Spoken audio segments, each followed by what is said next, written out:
You're watching Race to Power. I'm Shreya Upadhyay, and with me is Erkin Joka. Tonight we get you more from inside Iran. The country is reportedly shutting down fuel stations because it is running out of petrol amid its war against the United States. Well, we'll also get you the latest from the Israeli opinion polls, which show a cliffhanger months before the general election is set to take place in the country. Netanyahu and Eisenkot continue their neck-and-neck race to power. And while here in India, the sweet sugar has led to a bitter battle between the Bharatiya Janata Party and the opposition parties. All the details coming up on the show. Let's begin with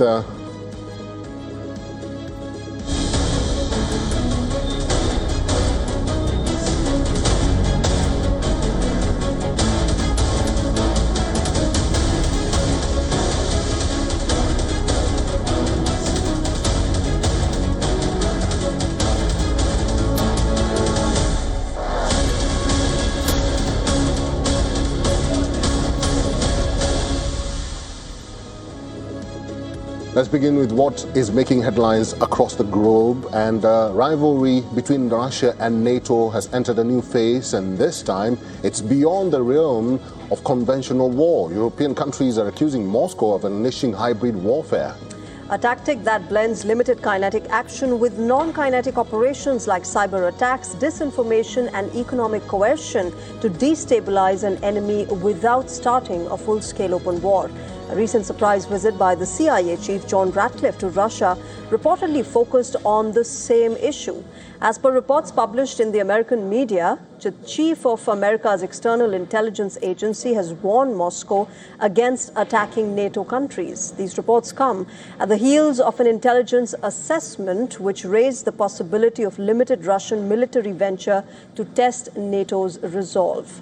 However, Moscow has rejected these claims. The Kremlin spokesperson Dmitry Peskov called them a scare story that have nothing to do with realities. Instead, he accused European countries of having aggressive policy against Russia. Russia is facing a very aggressive policy towards it on the part of European countries. This aggression originates precisely from European countries. Any claims to the contrary are a distortion of reality and are simply the usual sort of newspaper hoaxes, nothing more. But European countries are increasingly raising alarm over Russia's hybrid warfare tactics. Since March this year, several drones have entered the NATO airspace across the Baltic countries. Russia reportedly steers Ukrainian drones toward NATO territories by manipulating satellite navigation signals to feed false target coordinates. Ukrainian drones hitting NATO countries gives Moscow a plausible deniability. According to the Lithuanian defense minister, Moscow is weighing a potential false flag operation using captured Ukrainian drones to strike critical infrastructure in the Baltic region. In the recent months, incidents of hybrid attacks are on the rise across Europe. Poland said it thwarted an attempted assassination attempt of an American citizen. Estonia accused Moscow of being behind a fire at a drone manufacturing facility. In May, a drone had hit an apartment building in Romania, and most recently, Germany discovered an explosive-laden drone at the Leipzig airport. German Chancellor Merz said that those responsible for the hybrid attacks will pay the price. Germany has increasingly found itself in the crosshairs of hybrid attackers. This is demonstrated not least by the August 4th attack at Leipzig airport. Attackers are increasingly willing, with no scruples, to accept even serious property damage and even injuries and deaths. In the latest diplomatic pushback, Hungary has classified Russia as a threat. New Prime Minister Peter Magyar is rewriting Hungary's ties with Russia. The new policy documents clearly states that Russia's behavior is a threat to Hungary, Europe, and the global order. Apart from this, European countries have accused Russia of election interference as well. The list includes major NATO members like France, Germany, and Poland, influencing public opinion, electronic warfare, covert operations, and cyber attacks. Europe seems to have taken a conservative and defensive stance as Russia's alleged hybrid warfare falls short of triggering NATO's mutual defense clause. Russia is also emboldened by the fact that the United States is growing more transactional under Donald Trump's presidency. This leaves European nations scrambling to strengthen their own defenses while taking primary role in supporting Ukraine's war efforts against Russia. Russia says Europe is pushing for war and not for peace. On the other hand, European countries say Ukraine's defense is Europeans' defense.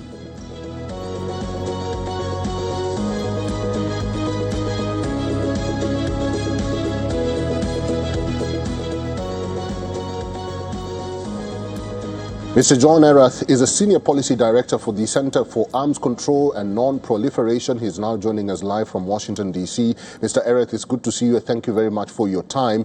Do you believe this reports that the CIA director only went to Russia to warn the Kremlin not to escalate conflict with U.S. NATO allied nations and the military and economic support to Iran, something that could have been done through a phone conversation? Do you read something else might have prompted this impromptu, quick visit to an adversary nation?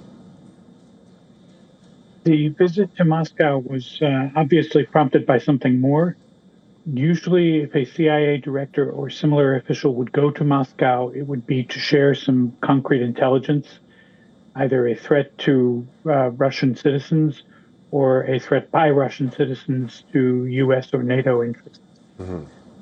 So it's likely that there was some sort of concrete intelligence aboard the aircraft and evidence that they wanted to present to the Russians to indicate that we know what the Russians are up to and to stop what they are doing. So what about this warning that to Moscow that they should not attack states like Latvia, Estonia, and Lithuania, which are U.S. allied NATO members? That's very consistent with past practice.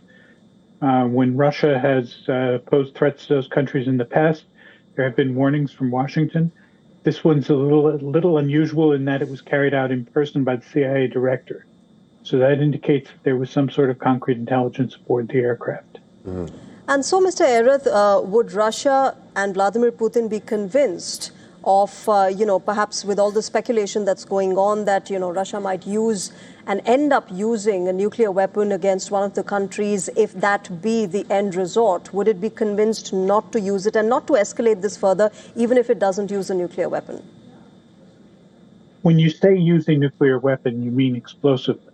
Yes. Russia has already been using its nuclear weapons as diplomatic tools and to increase its diplomatic leverage on countries it sees as adversaries. So that part is already in progress. But the explosive use of a nuclear weapon, an actual nuclear attack carried out on the territory of Ukraine or a NATO member, would be a serious escalation. And that's something Russia has avoided thus far. Mr. Erath, let me ask you this. Do you think Russia will accept United States warning not to do business with Iran?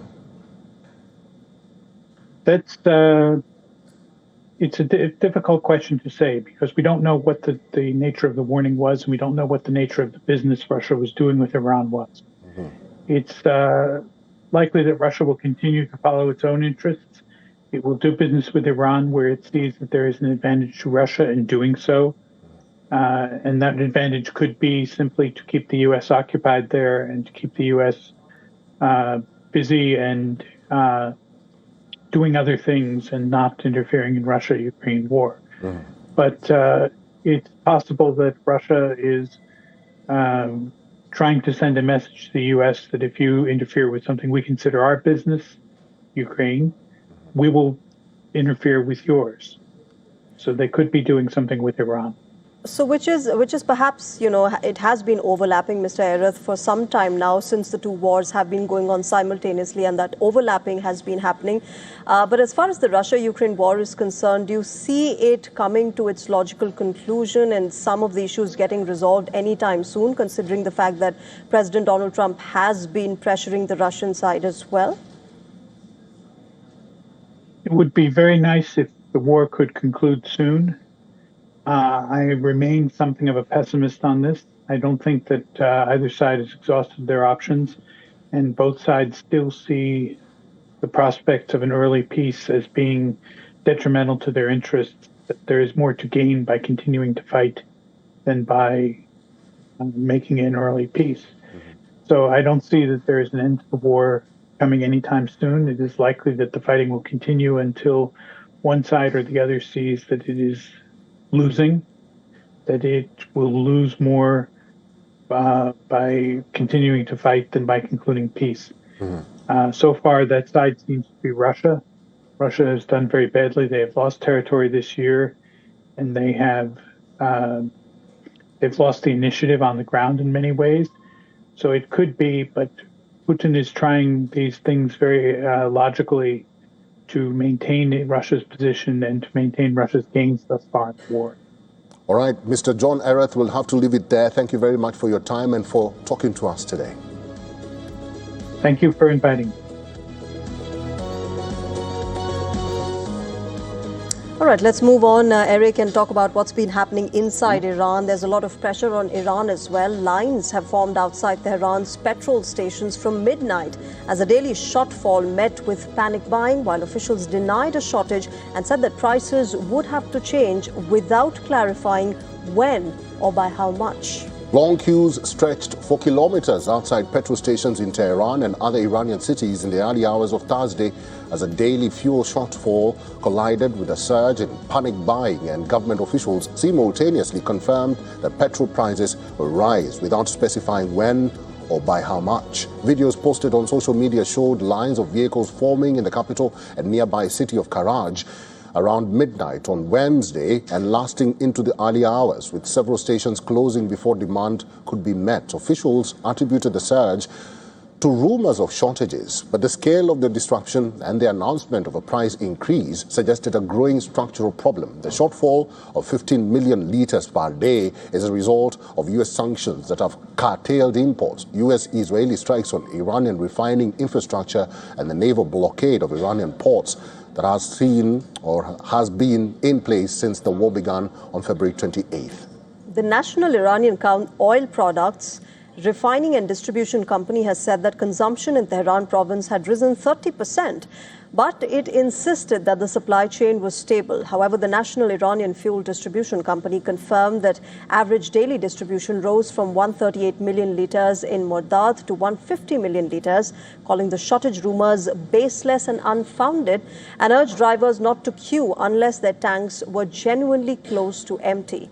The Vice President of Iran for Executive Affairs, Mohammad Jafar, said on Wednesday evening that fuel prices would have to change. He added, quote, "We need to sit down with all those involved and then inform the public of the outcome." He acknowledged the current subsidy system was unfair, with car owners benefiting from more subsidized fuel than those without vehicles. Any fuel price increase in Iran, remember, carries significant political risk as well. Tehran's last attempt to raise petrol prices in November 2019 triggered the bloodiest crackdown on protests since the 1979 revolution. Up to that point, killing an estimated 1,500 people as per human rights organizations. More recently, in December last year, Iran was swept by nationwide protests sparked by persistent hyperinflation that security forces suppressed with lethal force, with tens of thousands of casualties as per reports. The Pezeshkian government has not set a date for the increase. Reports in Iranian media also suggest a dispute between the IRGC and the government over access to strategic fuel reserves, with the guards reportedly opposing Tehran's unrestricted use of the stockpiles. Neither side has publicly confirmed the dispute. Fuel smuggling is compounding supply pressures. Iranian media reported last week that authorities in the south of the country had dismantled a 6-kilometer pipeline buried under beach, sand and seawater used to smuggle fuel out of Iran. The Bandar Abbas Maritime Security Unit also announced the seizure of more than 12,000 litres of smuggled diesel at the open market exchange rate.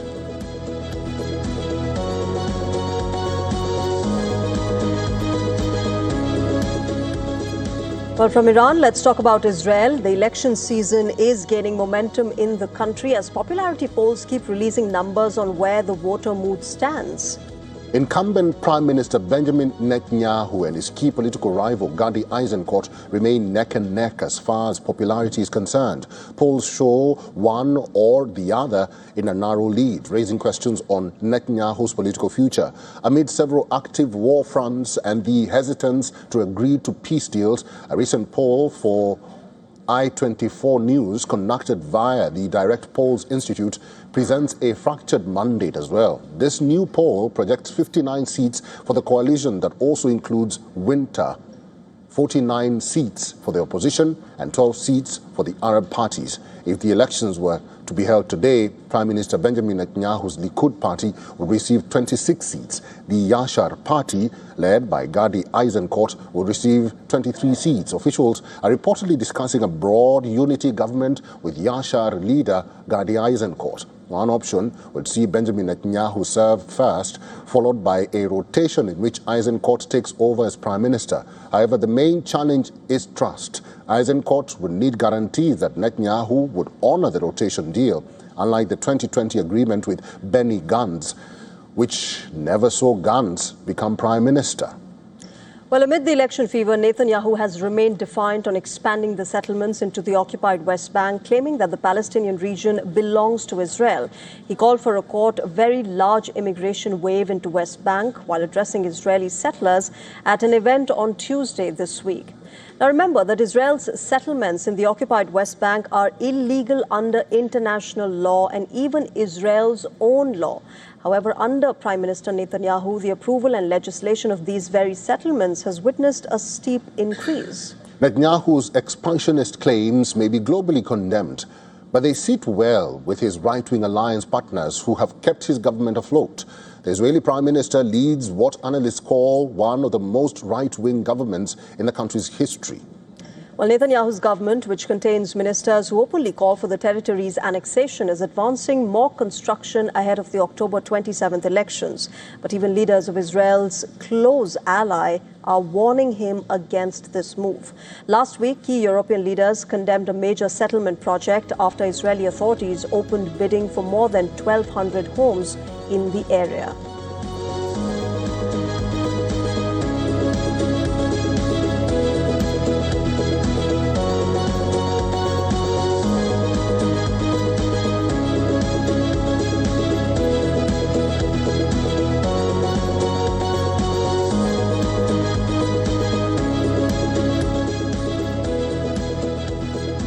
So we've been talking about Iran, we've been talking about Israel, and now let's talk about something that drives these stories on social media, and that is Meta, because it has been facing a lot of criticism and scrutiny. Social media giant Meta has reached an agreement with US states. The company has agreed to pay $18 billion to resolve lawsuits accusing Facebook and Instagram of pushing addictive feature for children and even teenagers.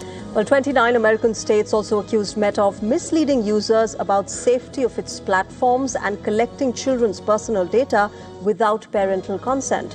The tech giant was also accused of using this sensitive data to train AI models. Remember, Meta has denied all of these allegations. The company argues that it could not have misled users about social media addiction, as it is not a recognized psychiatric condition.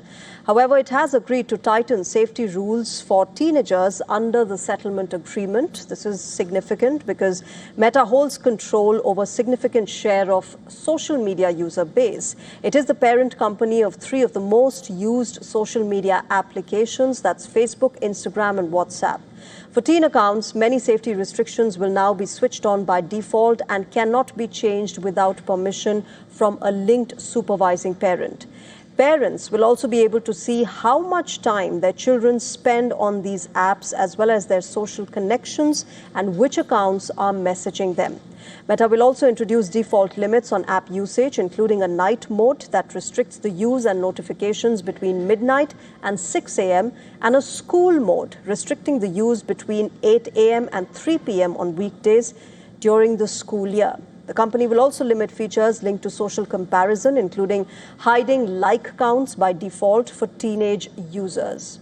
Meanwhile, mother of a 16-year-old teenager who died by suicide in 2024 has welcomed the move. She says her daughter's short life did not go in vain and that something was finally done. The mother, Victoria Hinks, accused Meta of deliberately targeting vulnerable young users with its addictive design. You have to be 16 to drive, 18 to vote, 21 to drink, 25 to rent a car, but yet you can be any agency, anything on the internet, and there's no guardrails, and these companies know it. And no amount of money is ever going to bring my beautiful daughter back.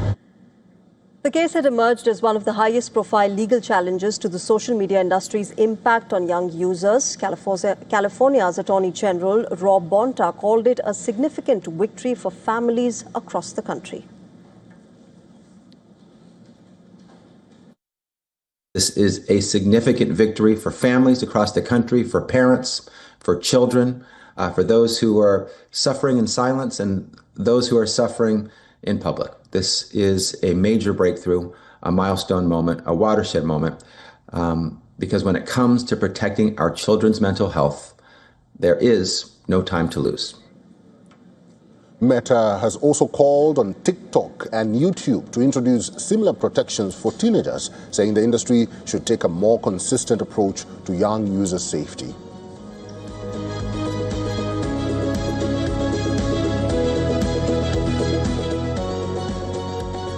All right, moving on now from fire and fury to handshakes and now back to a familiar game of mixed signals. The United States says it is ready to talk with Kim Jong-un once again, but Washington is also reaffirming its commitment to the complete denuclearization of North Korea. So, is this a new opening for diplomacy or the same old deadlock in a new form? The U.S. State Department says there has been no change in American policy. The United States remains committed to the complete denuclearization of North Korea. The clarification comes after President Trump declined to say last week whether denuclearization will be his goal if talks with Kim Jong-un resume. While North Korea says that its nuclear status is irreversible. That sparked questions. Could Washington lower its expectations and settle for arms control or simply reduce tensions? For now, the State Department says no policy shift. But here is where the relationship gets complicated. Trump says his very good relationship with Kim Jong-un is why he was unhappy with joint U.S.-South Korea military exercises or drills. The annual drills ended on August 21st, 6 days earlier than originally planned in what appeared to be a conciliatory plan or signal to Pyongyang. On August 17th, Trump said the exercises are costly, with the U.S. bearing a large share of the bill. He also said the drills could send a hostile signal to North Korea and ordered them to be substantially reduced. But while Trump appears to be extending an olive branch, Washington is also strengthening Seoul's military capabilities. The U.S. State Department has reportedly approved a potential $125 million sale of AIM-9X Sidewinder or Sidewinder missiles and related equipment to South Korea, and that has drawn a sharp response from Pyongyang. North Korea has called the sale a new threat to its security environment and says it will respond to U.S. hostile acts with a serious, immediate and powerful response. Pyongyang has also criticized U.S. efforts to fund human rights documentation and information gathering inside North Korea. This, of course, is not the first time Trump and Kim have moved from hostility to diplomacy and back again from diplomacy to hostility. During Trump's first term, the two leaders exchanged insults and nuclear threats before holding 3 historic meetings in 2018 and 2019. Well, Trump even became the first sitting U.S. president to step into North Korea at the demilitarized zone. But the diplomacy collapsed over this very same issue that still divides them today: North Korea's nuclear weapons and American sanctions. So the signals are contradictory. Trump wants talks, Washington wants denuclearization, Pyongyang wants its nuclear status accepted. The drills may be reduced, the diplomatic door may be opening, but with missiles still being sold, threats still being issued, and the nuclear question still unresolved, the Trump-Kim story may be ready for another chapter, but not necessarily a happy ending.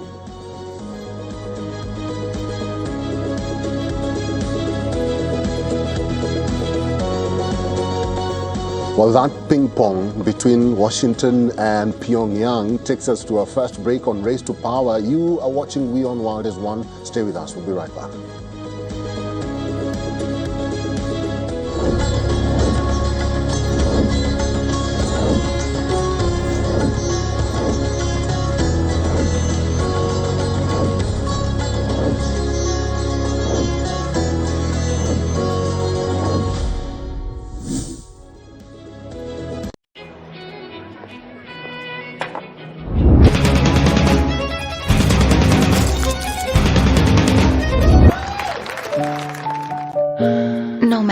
what your day throws at you, stay in the spa state of mind with the Cola Spa at home.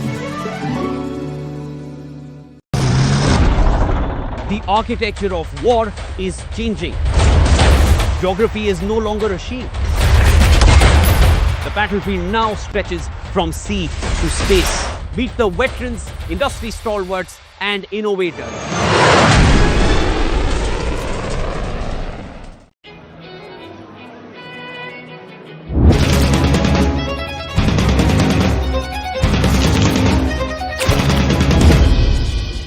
No matter what your day throws at you, stay in the spa state of mind with the Cola Spa at home. The world is changing. The headlines are shifting. The future is being written every day. From around the continent, Asia and India, WION brings you the stories that shape our world. Grounded, geopolitical, global. WION. World is one.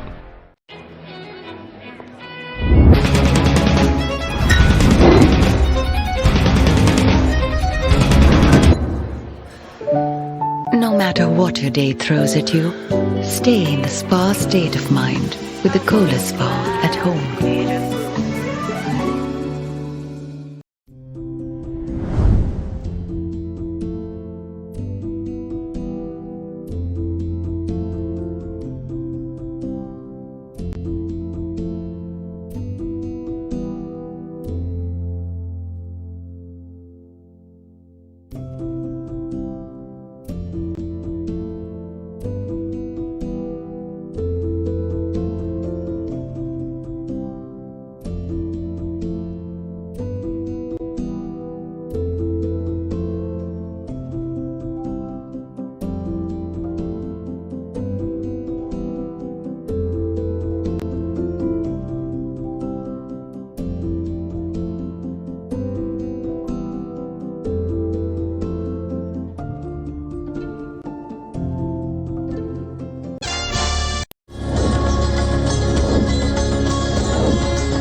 Thanks for staying with us. You're watching Race to Power on WION. Let's quickly now take you through what all has been happening here in India.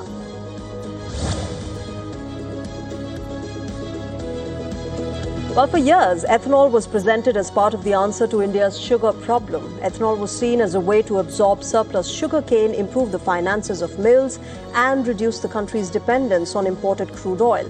But with sugar prices now surging by 40% in a month, and Indian households bracing for the festive season, the same fuel policy is now giving rise to a question. Is the diversion of sugarcane for the production of ethanol to blame?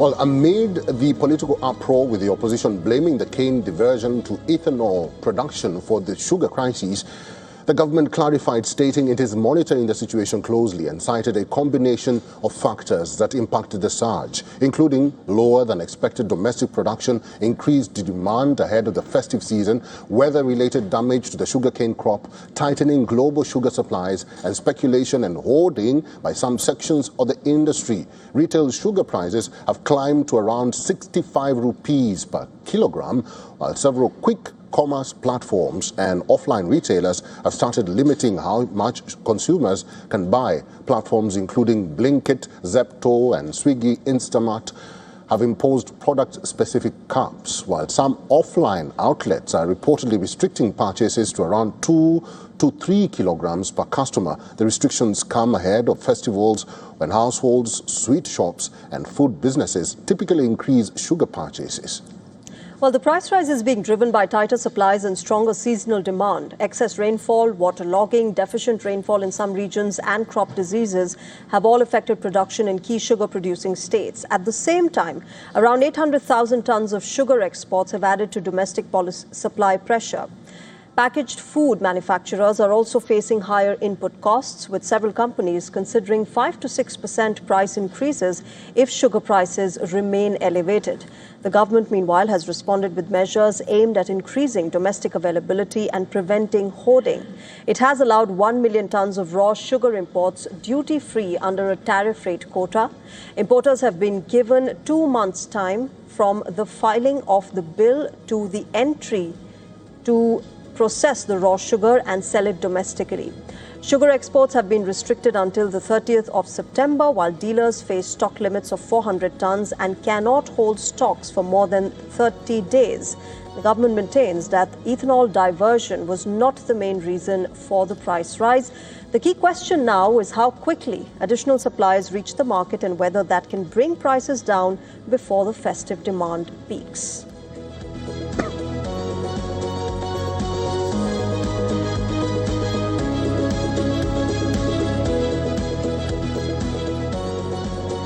Mr. Jayant Krishnan is a senior fellow at Center for Strategic and International Studies. Is now joining us live on the broadcast from New Delhi. Mr. Krishnan, is a diversion of sugarcane for the production of ethanol to blame?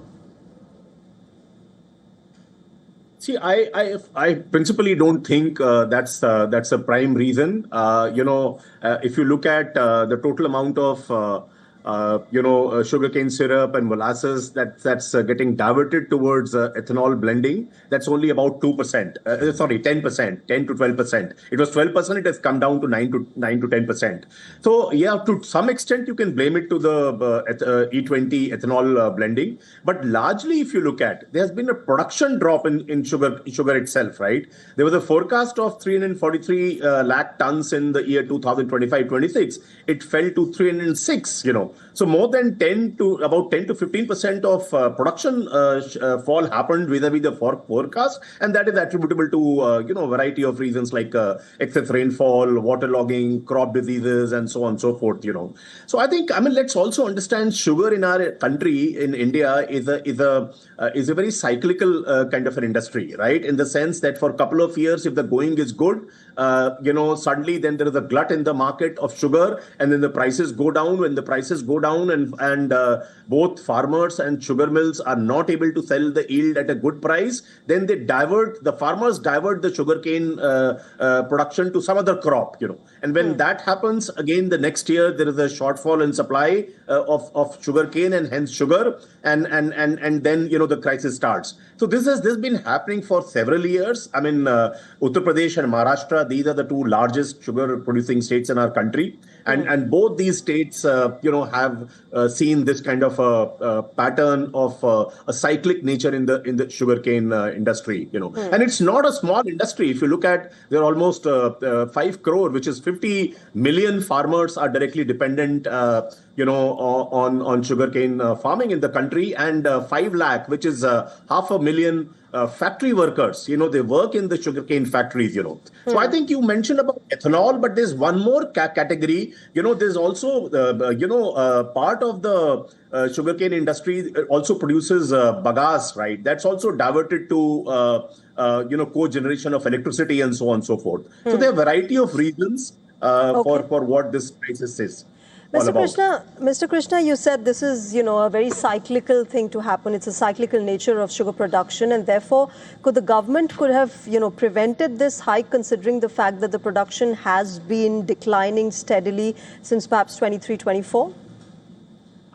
I think one thing that the government could have done, could have managed better. They had allowed quota-based exports of sugar outside of India, right? That they had allowed. Now they have banned it till September of this year, but earlier they were allowed. So I think, sensing the fact that part of molasses will get diverted towards ethanol and the production itself has fallen, government should not have allowed export quotas for sugar, which finally it has, banned. So I think this could have been done earlier, but I don't think government could have done anything directly to increase the production because of what I just talked about, the weather parameters and so on and so forth. I don't think government could have done anything to increase the production. It could do in subsequent cycles to a limited extent, but couldn't have done anything this year other than, or they could have allowed the import. They have allowed huge amount of sugar import now. That could have been done earlier. And even what the stockist and dealers can stock with them, each one of them, now there's a bar that you can't stock more than 400 tons. Even this could have come earlier. So these kind of measures could have been done a bit earlier, but I don't think it could have done anything directly to intervene, and which would have resulted in a higher sugar production, sugarcane cultivation, and therefore sugar production. And so for the consumers, Mr. Krishna, can we expect anytime soon for these prices to drop? See, let's understand, in our country, onions and sugar, these are such sensitive products, commodities, that governments have fallen in the past because of inordinately high prices of sugar and onions, right? So I think no government is going to sit back and relax and let the market forces prevail. They will do everything under their control to keep a cap on the prices. The prices today in different markets range anywhere between rupees 55 to rupees 65 to even 70 in some markets per kilogram of sugar. I have a feeling it will eventually stabilize at around 60 rupee per kilogram, or even slightly less, 57, 58 rupees to a kilogram. That's a level at which it will stabilize, because right now there's a small season right now itself, the Raksha Bandhan, then subsequently you'll have 2 months later, you'll have Diwali and so on and so forth, where huge amount of sugar consumption happens in sweets and candies and chocolates and so on and so forth. So I think government will do everything that it can do in terms of control mechanisms which it has access to bring down the prices, because no government can afford the lack of popularity because of sugar prices going up. All right, let's see how this stabilizes, because the festive season has already begun in India, and sugar is a commodity, like you said, that is very crucial and essential. Mr. Jayant Krishna is a senior fellow at Center for Strategic and International Studies. Mr. Krishna, thank you very much for your time and for talking to us today. A pleasure.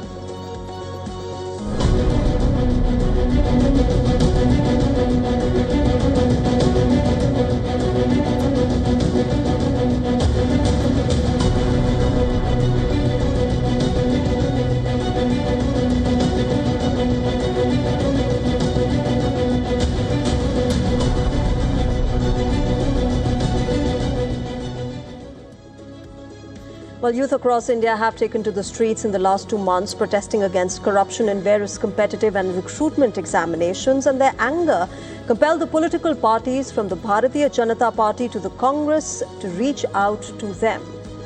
While the youth found their voices on the streets, their representation in politics remains limited. A nation that has one of the world's youngest population is not reflected in the age profile of its parliament. An analysis by the Indian Express highlights that youth representation in Indian legislative bodies is low, and a large portion of young politicians comes from political family. Gen Z politicians, those born between 1997 and 2012, or in the age of 14 to 29 band, have only 26 legislators in parliament and state assemblies.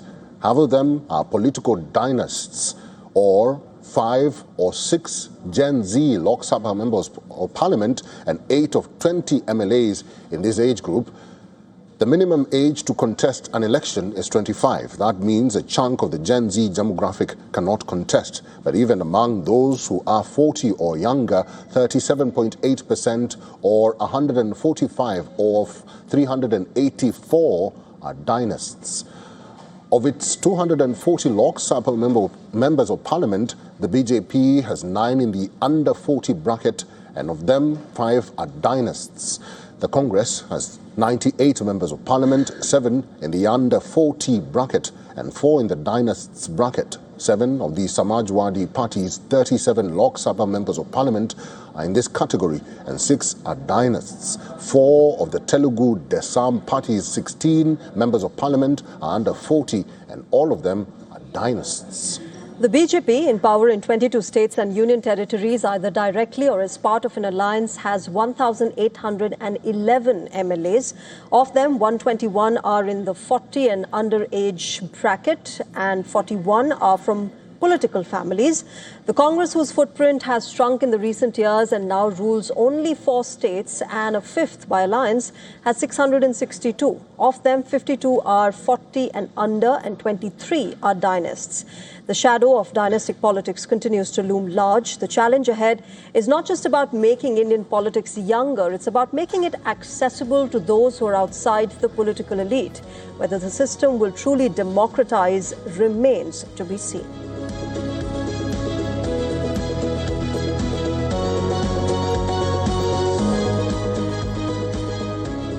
A political battle in West Bengal has now moved into parliament and put India's anti-defection law back under the spotlight. The Lok Sabha Secretariat has issued notices to 20 rebel Trinamool Congress members of parliament, asking them to respond to disqualification petitions filed by TMC leader Abhishek Banerjee. Well, the rebel MPs had broken away from the Trinamool Congress and joined the Nationalist Citizen Party of India, or the NCPI. They now have 7 days to furnish a response. Now, these notices, remember, came on a day when the Supreme Court of India heard a plea by the TMC MP Abhishek Banerjee seeking an expeditious disposal of disqualification petitions pending with the Lok Sabha Speaker Om Birla. The defection episode dates back to June, when 20 TMC MPs broke away from the party and joined the NCPI, which is a lesser-known political outfit from Tripura. TMC General Secretary Abhishek Banerjee subsequently approached the Lok Sabha Speaker seeking their disqualification under the 10th schedule of the Constitution. India's anti-defection law, or the 10th schedule, was introduced in 1985. Its objective was straightforward: prevent elected legislators from switching sides for political or personal gains. Under this law, an MP or MLA can face disqualification if they voluntarily give up membership of their party or vote against the party whip in certain circumstances. But here's the catch. The anti-defection law allows an exemption when at least 2/3 of a legislature party is involved in a merger with another political party. The original law had an additional split exception. That provision was removed in 2003 after being widely criticized for encouraging mass defections. But the merger provision remains. The Speaker or the Chairman of the House decides whether a legislator should be disqualified, but the law does not prescribe a clear constitutional deadline for the Speaker to decide these cases. That has created a huge grey area, because a delayed decision can sometimes be as politically consequential as the decision itself. And then there is the provision of the merger, which gives a large-scale defection the legal appearance of a merger. The question is not simply whether these 20 rebel TMC MPs should be disqualified. The larger question is whether India's anti-defection framework is still capable of doing what it is designed to do. The anti-defection law was meant to stop political instability, but its loopholes, procedural delays, and dependence on political office holders can sometimes become part of the very power struggles it was created to prevent. In Kolkata, political temperatures flared further after an altercation broke out between TMC's Abhishek Banerjee and Kolkata police officers. Police claim it was at Banerjee's office to remove TMC billboards, while the TMC leader claims the police were working at the behest of the ruling BJP to illegally enter his office premises. Meanwhile, the Mamata Banerjee-led TMC faction faced another fresh setback after the Calcutta High Court refused to pass an interim order allowing it to operate 4 debit frozen bank accounts holding around 804 crore rupees. As politics heats up over the disqualification petitions, the issue is set to snowball into a larger political battle between the BJP and the Trinamool Congress. It is also emerging as a big test of India's anti-defection framework, because if changing sides is politics, then deciding when that change becomes unconstitutional cannot be left vulnerable to political convenience. Well, WION's correspondent Shreya Ghosh has more details on the story. She has sent us this report from Kolkata. Take a look. Trinamool Congress has lost its bid for immediate relief from a bank account freeze. The Calcutta High Court refused to unfreeze party funds, including operational accounts and fixed deposits. It's linked to an FIR by Bidhannagar Cybercrime Police over alleged fund irregularities and separate ED probes under PMLA. The court kept its existing interim mechanism intact. TMC appealed to the Supreme Court, which backed the High Court, calling its order balanced. Meanwhile, a few hours ago, chaos erupted in Kolkata. The municipal corporation officials arrived to remove an unauthorized TMC billboard atop Abhishek Banerjee's Kamak Street office. His guards blocked police. TMC says officials had no valid notice and alleges MPs Abhishek Banerjee and Derek O'Brien were assaulted, staff heckled, a guard's clothes torn, and but the municipal corporation official says that they maintain the rules. However, the Trinamool Congress says that they will move to the court regarding this alleged hooliganism that took place today. This is Shreya Ghosh reporting for WION from Kolkata. All right, let's move on. Amid mounting pressure to sack the Planning and Statistics Minister B. Nagendra, Karnataka's Chief Minister D.K. Shivakumar has now thrown his weight behind the minister, calling him a disciplined soldier of the Congress party. Speaking during a public event, Shivakumar said that Nagendra was inducted into the state cabinet after a departmental inquiry gave him a clean cheat. He further added that the CBI and ED had not recovered a single penny from his house, and 95% of the money which he is accused of siphoning off has already been recovered. Shivakumar's comments come days after the leader of opposition R. Ashoka alleged that 187 crore rupees from the Karnataka Dalit Valmiki Corporation was siphoned off from the state's treasury. Further, he accused the Congress party of using this money to fund its election campaigns in Karnataka and Telangana. The controversy dates back to 2024 when Valmiki Corporation's accounts superintendent P. Chandrasekharan had died by suicide, leaving behind a note alleging financial irregularities in the corporation. Later, a probe found that 89 crore rupees had been illegally transferred from its union bank accounts to various accounts, with the overall diversion of funds pegged at about 187 crore rupees. Nagendra, who was then the Scheduled Tribes Welfare Minister, resigned from the Siddaramaiah cabinet in June 2024, but earlier this month, Nagendra was re-inducted into Chief Minister D.K. Shivakumar's cabinet and allocated the Planning and Statistics portfolio as part of the cabinet expansion in which 19 Congress MLAs were inducted as ministers. The BJP and the JDS have since stepped up protests demanding Chief Minister Shivakumar to sack Nagendra. Meanwhile, political corridors are abuzz over Shivakumar's arrival in New Delhi to meet the Congress High Command. Reports suggest that discussions over a minor reshuffle in the cabinet and inducting a woman minister into the state cabinet are on D.K. Shivakumar's agenda during this visit. Reports suggest that Shivakumar is under pressure to accommodate Baidgi MLA Basavaraj Shivannanavar in the state cabinet. The move is seen as a bid to placate former Chief Minister Siddaramaiah. With less than 2 months into his tenure as the Chief Minister, Shivakumar is battling intense factionalism in the state unit, particularly after the expansion of his cabinet. The opposition Bharatiya Janata Party has also mounted pressure over a range of issues. With the assembly elections in the state due in 2028, Shivakumar has his task cut out.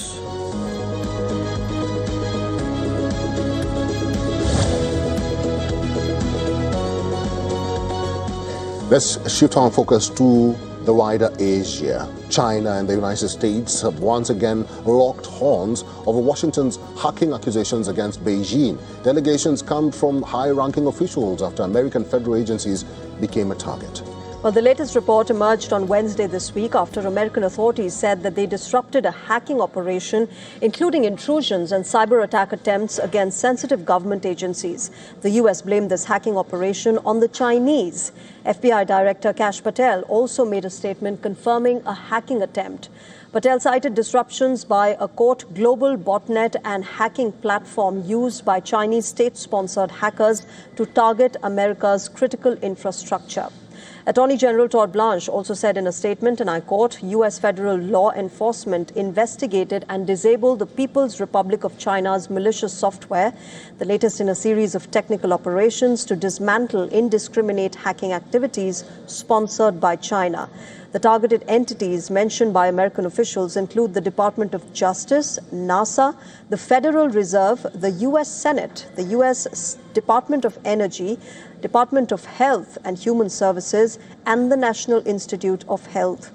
The Justice Department has said that the hacking platforms were operated by a China-based firm, Nanjing Xinzhuwei Network Technology Company. China, on its part, has denied all these allegations and warned U.S. against, quote, smearing Beijing with hacking accusations. China's foreign ministry issued a statement to the media slamming the allegations emerging from top U.S. agencies and officials and accusing Washington instead of running the world's biggest hacking empire. This is not the first time that the U.S. and China have traded barbs over hacking accusations. The U.S. and even other countries have repeatedly alleged what they call state-backed Chinese hacking activity of governments, militaries, and businesses. China has always maintained its rejection of these allegations.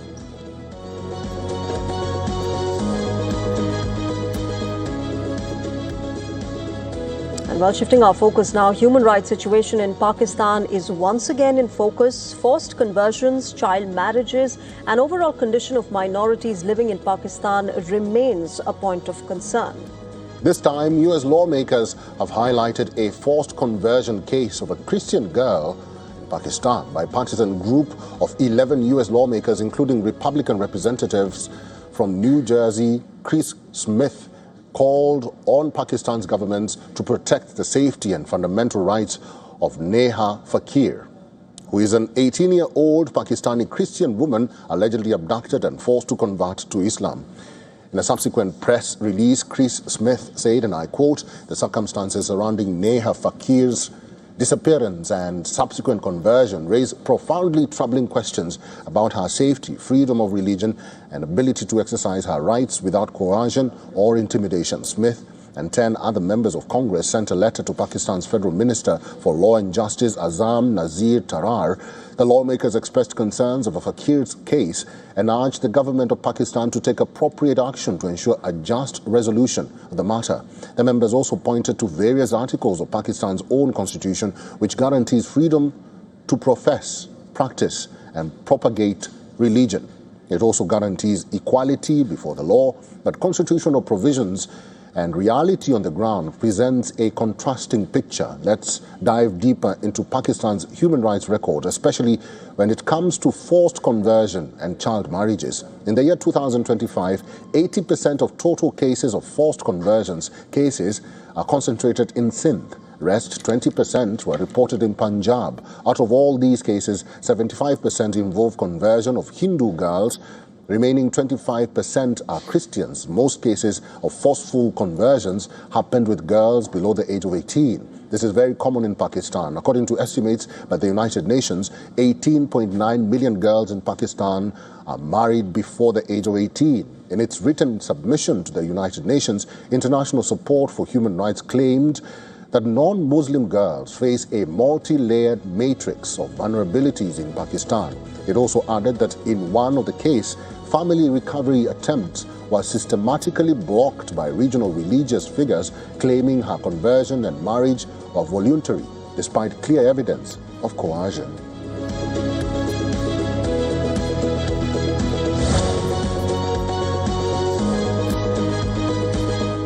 The race to power today isn't between two political parties or countries at war. This is the story of humans trying to win against nature. We suddenly wake up when tragedy strikes and then go back to making the same mistakes. Let me be clear, Nepal's flash floods are not merely nature's fury. They're also a story of environmental degradation and poor planning. When glacial collapse and a rapidly changing Himalayan landscape come together, the consequences are brutally devastating. The Himalayas are among the most fragile ecosystems on Earth, yet we continue to build roads through unstable slopes, expand settlements near rivers, remove forests, and construct infrastructure without always giving enough attention to the limits of the terrain. Sure, development is absolutely necessary, but development that ignores geography is plain foolishness. And when disaster strikes, it is ordinary people who pay the highest price. Nepal's floods are a natural hazard amplified by human decisions. Nature creates the threat, but human planning determines how vulnerable you would be to those threats. The answer is not to stop development. The answer is to develop more intelligently. Responsible construction, protection of forests and rivers, better disaster preparedness, and closer cooperation between countries sharing the Himalayan ecosystem. Before buying a property or starting a business, check whether it follows environmental guidelines. If we continue to build against nature, nature will continue to remind us that we cannot win this power battle. And on that note, it's a wrap on this edition of Race to Power on WION World is One. Thank you very much for your time and for watching. Namaskar. Bye-bye.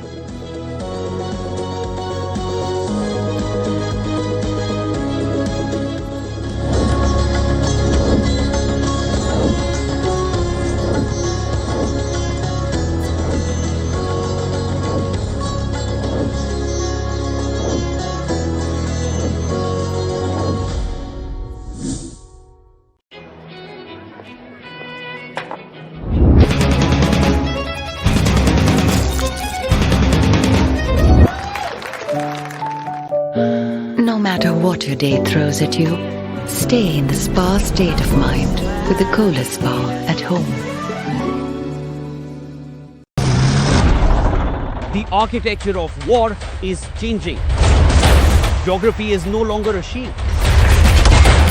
The battlefield now stretches from sea to space. Meet the veterans, industry stalwarts, and innovators.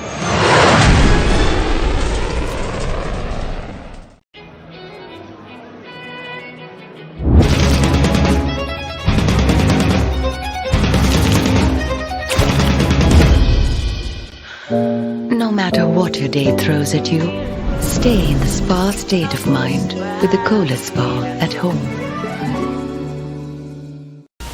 The world is changing. The headlines are shifting. The future is being written every day. From around the continents, Asia and India, WION brings you the stories that shape our world. Grounded, geopolitical, global. WION. World is One.